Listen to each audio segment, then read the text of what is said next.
Former President Biden addressed his supporters and staffers at Joint Base Andrews. He told the staff to take pride in what they accomplished, to stay engaged, and vow that there is a lot more work still to do. We never, never, never give up. Ever. We're leaving office. We're not leaving the fight.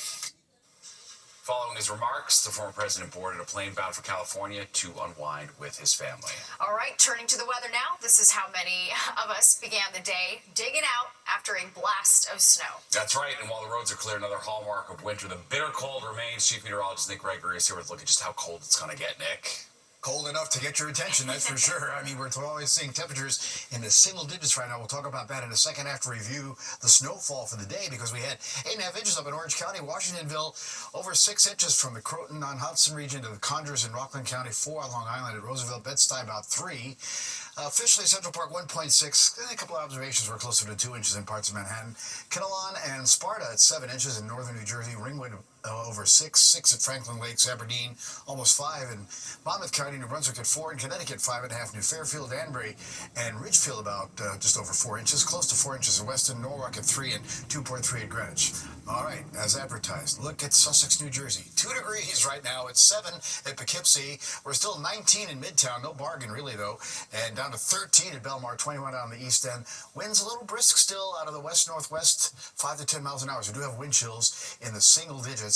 And look at the high temperatures to the west, only in the teens to lower 20s, and that's about what you can expect in our forecast here. Futurecast, though, doesn't show any storms coming our way. Just, again, cold temperatures going down to about 10 or 11 in the city tonight. Some areas going below 0 in north and west, closer to 10 again along the coast. Wind chills out the door in the morning will be below 0 in a lot of spots. Steve and Natasha. All right, thanks, Nick. Well, a new era in the fight against subway crime begins tonight. Governor Hochul's plan is to have 2 police officers on every overnight subway train. But will it make a dent in crime underground? We're going to take a look, plus this. Tomorrow is my last day here, and after that, I have to go into the shelter. Ron's apartment was ruined by fire. Now he's worried that soon he'll have no roof over his head. If you ride the subway tonight, you might see uniformed officers on your train. All right, it's part of the ambitious plan by Governor Hochul to have at least 2 cops on every subway train during the overnight hours. Fox 5's Arthur Chad's live at the Union Square subway station. And Arthur, that new push went into effect about an hour ago, right? Yeah, just over an hour ago is when this initiative from the governor kicked in. It's being called unprecedented. It has the ultimate goal, as you said, of putting police officers on every single train in the late night and overnight hours. And this evening, the first of the 300 additional officers started their patrols. Now, they're not up to 300 just yet, but that's the number they're going to get to. And specifically, they're not on platforms or in stations. They're on trains from 9 o'clock at night until 5 o'clock in the morning. It is part of a $77 million plan from the governor to attack subway crime and a prevailing sense in the public that it's just not safe to ride right now. That sense of fear has been stoked by recent violent attacks that included people being pushed onto tracks, stabbings, and the death of a woman who was set on fire. Now, as for the overnight hours, the governor says she's following the data. That's why she's targeting those hours. It's because the majority of crimes are committed at those times. And we talked to riders. They all agree with the governor. That's where, the demons is the most active, those hours. I'm sure that people probably feel safer. At least they're trying to do something. It's not just homeless, it's just that the people don't have no jobs. At nighttime, I feel like there's less people around to see anyone doing anything, so I think that maybe having an officer there just in case, I think that could definitely save some lives. Several of the riders we talked to tonight asked us specifically about what this police response means specifically for the homeless and mentally ill in the system, and law enforcement experts tell Fox 5 to expect the influx of officers to have a plan to take those in need of aid to hospitals or shelters, whichever they need. And while the experts praise the governor's actions tonight, they say a crucial piece is missing, something that's worked from the past, and that's undercover police, so that criminals aren't just behaving themselves when they see a uniform in front of them. Now the bad guy's only looking for uniformed personnel. She's putting 2 cops per train, right? But it'd be nice if the bad guys were looking over their shoulders thinking, is that an undercover cop? Because then maybe you won't have to have as many uniformed presence. Nonetheless, having officers on subway trains kicks in tonight as part of the governor's five-point plan. It also includes brighter lighting in the subway system. It includes an expansion of those barriers and platforms to prevent people from being pushed onto the tracks. And it also calls for the intensifying of efforts to crack down on fare evasion. We're live at the Union Square subway station tonight. Arthur Chiak, Fox 5 News. Steve and Tasha, back to you guys.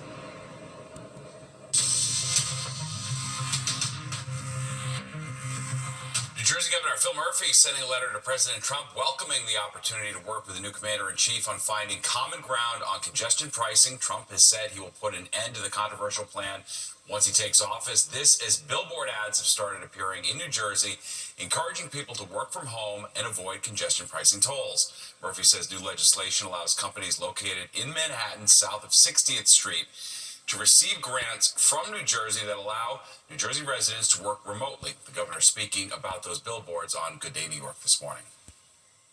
This is a lousy deal for New Jersey commuters, and I'm not going to stand for it.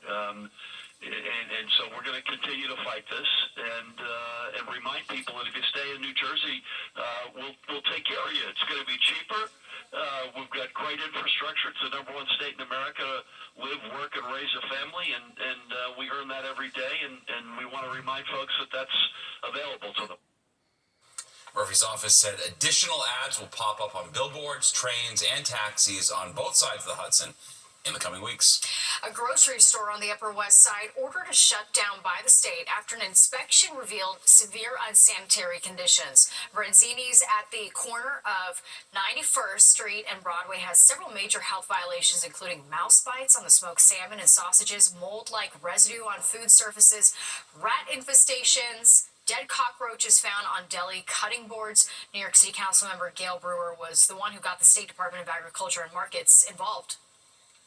I like Barzini's too. Don't forget, when it's been in the local papers, I got two kinds of emails. Gail, please don't close Barzini's. And Gail, it's really bad. In one case, they saw a rat and 5 babies in the food. That is so gross. The grocery store was ordered to close on January 10th. The manager acknowledges the need for a thorough cleaning and plans to have a new inspection, hoping to reopen at a later date. NCY investigating an apartment fire in Queens that left several injured and forced many out into the cold. That fire started early this morning in the basement of a building on 32nd Street between Broadway and 34th Avenue in Astoria. 8 people had to be treated for injuries. And police are investigating a deadly stabbing at the Creedmoor Psychiatric Center in Queens. We're told a 63-year-old man identified as Ronald Giascopelli was found unresponsive at the facility on Winchester Boulevard this morning. He had multiple stab wounds and was pronounced dead on the scene. Police tell us they've arrested 23-year-old David Zhang, who is now facing multiple charges, including second-degree murder. Hundreds of people displaced after this fire ripped through their Bronx apartment building, and now they're in even more dire straits tonight. All right, they say their time in hotels is running out, and they may be forced to go into the shelter system. Fox 5's Kendall Green has the latest. Anthony Randolph's days in this Bronx hotel have offered him a break after losing his apartment and everything inside in a devastating 5-alarm fire early this month. But the last few nights, he's been restless. You count down to doomsday. You know what's going to happen when you hit that last day. As his stay there, funded by the city's Department of Housing and Development, inches closer to an end. Tomorrow is my last day here. It's crazy. It's crazy that I would have to end up going into a shelter because of the fire. They should have had placements for us. He hoped by now some resources from the city would be extended to him and those who just lost everything. Everyone else comes to New York City. They've gotten hotel rooms for months. They've gotten services for months. We're New Yorkers. We live here. We pay taxes here. And you want to shortchange us. Now, Anthony Randolph tells us he's grateful for the time he's been able to spend here at the hotel following that fire, but he's down to his last night. And on his way out of here, he's going to be worried about the families with children who are counting down their last nights at the hotel. Jasmine Chico, a mom with 2 daughters, is in the same boat, watching her kids play games in her hotel room, knowing they could be out as early as this week. I heard that we're just going to be going to a shelter after, so I'm kind of nervous with that. And managing a life in a shelter with 2 kids could get complicated. My girls go to school out here. I'm also 5 months pregnant, so it's like my doctor's appointments are out here. Randolph, though, feels there's only one reasonable solution. Put us in an apartment on an emergency base until we could get a permanent house, a permanent apartment. Fox 5 reached out to HPD for comment and will share their response as soon as it's made available. Kendall Green, Fox 5 News. It's still to come tonight, honoring Martin Luther King Jr. with a day of service.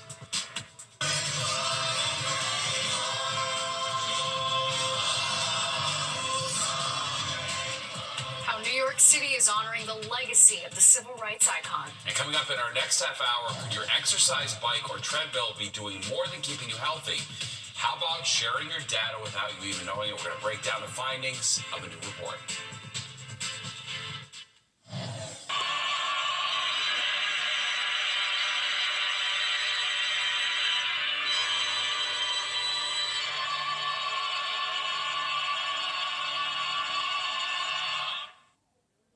Honoring the memory of Dr. Martin Luther King Jr., today a service was held at the historic Ebenezer Baptist Church in Atlanta, where Dr. King gave his first sermon and co-pastored with his father until his assassination in 1968.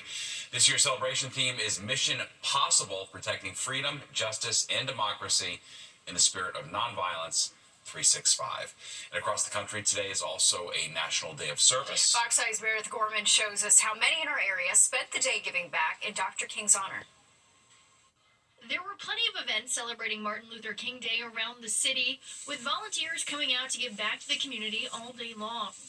In the Bronx, medical school students and college leaders from the Albert Einstein College of Medicine put together and handed out packages of food and gave it out to hundreds of people from the local community who came to the Niño de la Caridad Foundation earlier. Martin Luther King said, "Everyone can be great because anyone can serve." That's a very powerful statement.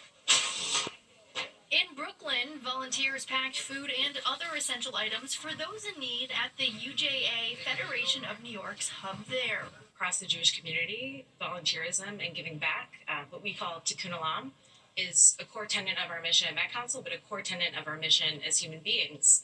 And MLK was really representative of that. And in Harlem, high schoolers embodied the spirit of community service, spending their day off school on the holiday at the Tito Puente Education Complex, working a food and clothing drive put on with donations received from the YMCA of Greater New York's Vanderbilt branch. It had a big turnout from the local East Harlem community. We have some fresh produce, as you can see, which was donated by Midteca. In addition to that, we have some gently used clothes that was donated from our TAG family and our Vanderbilt family, as well as toiletries. I know that, especially with the current times we're in, everything is super expensive. A lot of different organizations coming together this Martin Luther King Day to give back to the local communities. Reporting from Harlem, I'm Meredith Gorman, Fox 5 News. And turning back to our big story today, President Donald Trump back in the Oval Office after being sworn in as the 47th President of the United States. All right, and one guest who was inside Emancipation Hall to see the inauguration's making headlines. What we know about Mayor Adams' trip to D.C. Plus, members of the local migrant community reacting to Trump's return to the White House and pledged to ramp up deportations. You're watching the 10 o'clock news. I, Donald John Trump, do solemnly swear that I will faithfully execute the office of President of the United States. The office of President of the United States. Back to our big story, the inauguration of President Donald Trump. And let's take a live look at the Commander-in-Chief Ball happening in Washington, D.C. It's the first of 3 balls that President and Mrs. Trump are attending tonight. And among the dignitaries in Washington to see President Trump be sworn in, New York City Mayor Eric Adams. But it was a last-minute invitation that came from the Trump administration very early this morning. Like 2 a.m. early, yeah. That's right. The decision for the mayor to go and skip MLK Day events here at home has some, including the city council speaker, criticizing the mayor's choice. Fox 5's Linda Schmidt live in the newsroom with more. Linda. Yeah, first of all, good evening to both of you. And you're talking about 2 a.m., that was about the time. The mayor's top staff saying that the Trump administration contacted the mayor during the very early morning hours today. The mayor and some of his staff then getting in a car and driving to D.C. for the inauguration. But back here in the city, some major players are blasting the mayor for that decision.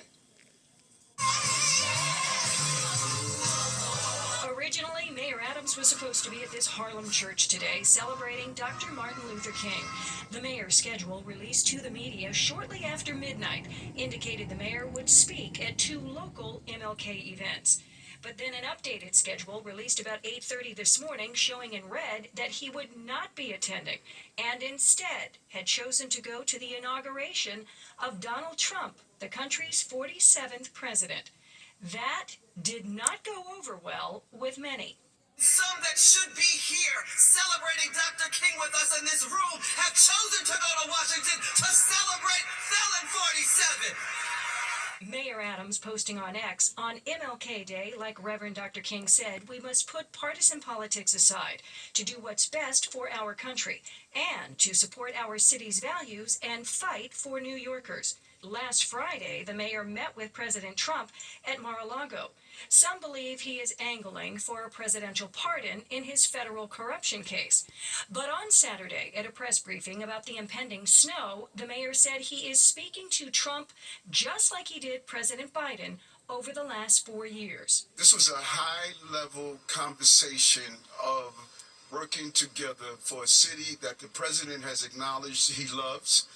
And that he wants to make sure that this city continues to move forward under this administration. Political analyst David Birdsell says there are major issues like immigration enforcement, federal funding for infrastructure and public transportation, and taxes that directly impact New Yorkers. But there are clearly very legitimate reasons, well beyond his personal interests, why a mayor would want to have a good relationship with the president of either party, whoever that individual might be, given the importance of Washington, D.C. to New York City. And by the way, just a few minutes ago, a member of the mayor's staff telling me that he is on his way back to the city right now. Natasha, back upstairs to you. Sounds good, Linda. Thank you. And new tonight, a U.S. Border Patrol agent was shot and killed in a traffic stop in Vermont. Happened on Interstate 91 near the Canadian border. Homeland Security officials say 2 suspects were in the car that was stopped and that one of the suspects was dead. DHS did not confirm the legal status of the shooter. Vermont's governor says he is aware of the incident and state police are helping federal authorities. President Trump already making changes to U.S. immigration policy. His administration today shut down a cell phone app that the Biden administration launched for migrants to request asylum. More than 900,000 people have been admitted into the country while seeking asylum appointments since the app launched in January of 2023.